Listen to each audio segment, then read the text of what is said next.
ब्रह्मानन्दं परमसुखदं केवलं ज्ञानमूर्तिं द्वन्द्वातीतं गगनसदृशं तत्त्वमस्यादिलक्ष्यम् एकं नित्यं विमलमचलं सर्वदा साक्षिभूतं भावातीतं त्रिगुणरहितं सद्गुरुं नमामि। આજે પાદરિયા ગામમાં આલમદેવ આશ્રમ અને પરમ પૂજ્ય સંત શ્રી કાલિદાસ બાપુ એક વિશાળ વટવૃક્ષ, એક સનાતન ધર્મનું ભવ્ય શિખર, જળહળતું શિખર, એની છાયાની અંદર જેમ પ્રાગુડના પંખી આનંદ કરે એમ આપણે સૌ પૂજ્ય બાપુના સાનિધ્યમાં બેઠા છીએ।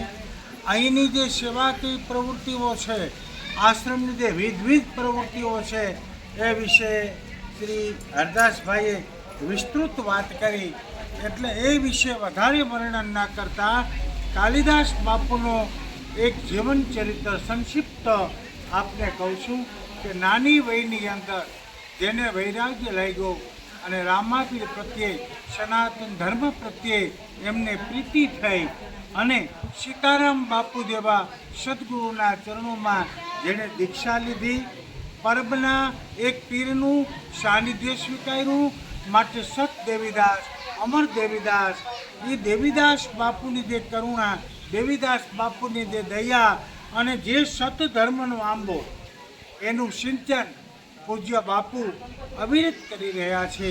જ્યાં ટુકડો ત્યાં હરિઢુકડો અને અવિરત સેવાધારા અને અવિરત સત્સંગ પૂજ્ય બાપુના મુખારવિંદથી ચાલુ છે। અનેક પ્રકારે અનેક પ્રાંત પ્રદેશોમાંથી સેવકો આવી બાપુના સત્સંગનું રસપાન કરે છે, સંતવાણીનું રસપાન કરે છે। આજે પણ અલખ ધણી રામદેવજી મહારાજ એનો આજે પાઠ છે, સેવક ભક્તો પધાર્યા છે। પણ આજે મને વિશેષ તો એ કહેવાનું થાય કે બાપુએ અનેક ભાગવત સપ્તાહ, રામદેવ પીરનો મંડપ, રામદેવ રામાયણ અને રામચરિત માનસની અદ્ભુત કથાઓ કરી છે। સર્વ જીવ હિતાવહ, સર્વે વિશ્વનું કલ્યાણ થાય એવા કાર્યક્રમો બાપુ કરી રહ્યા છે। અત્યારે પૂજ્ય હરિદાસ બાપુ શિયાળથી, પૂજ્ય શ્રી જયરામદાસ બાપુ એ પણ પધાર્યા છે, હરદાસભાઈ પધાર્યા છે, બાપુ બિરાજમાન છે, સેવકગણ બધા બિરાજમાન છે, વાદાભાઈ બિરાજમાન છે। તો હું સૌને એક એવા આશીષ આપું સેવકોને કે આવીને આવી ભાવના બાપુના ચરણારવિંદમાં તમને બધાયની રહે।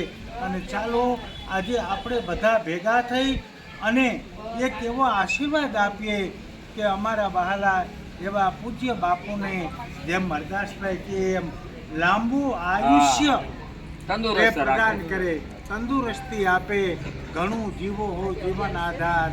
કાલિદાસ બાપુ તમે અને આવું નાવું સદ ધર્મનું માર્ગદર્શન પૂરા પાડતા રહીએ, આવો નાવો આનંદ કરાવતા રહીએ।